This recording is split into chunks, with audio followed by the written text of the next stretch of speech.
What's up everyone, welcome to this video. In this video I will show you how to fix if your Redmi cell phone is having a slow mobile data issue. So to fix this issue, first of all swipe down to open quick settings panel, and from here turn on and off flight mode 2 to 3 times. And after that it will refresh the mobile data settings and mobile data will start working properly.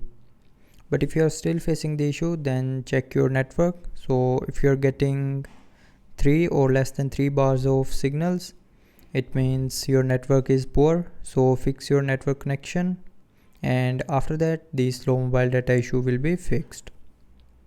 Now after fixing the network connection, if you're still facing the same issue, then try reinserting the SIM card. So take out the SIM card from your phone, clean it with a clean cloth, and after cleaning put it back in your phone, and it will help you to fix the slow mobile data issue.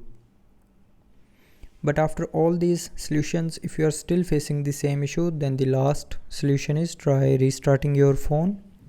So to restart, press and hold on this power button and then swipe down this circle, and when this circle gets green you can release your finger to restart your phone. And after restarting your phone, it will definitely fix the mobile data issue. So that's how you can fix the slow mobile data issue on your Redmi cell phone. So I hope you liked the video. Thanks for watching.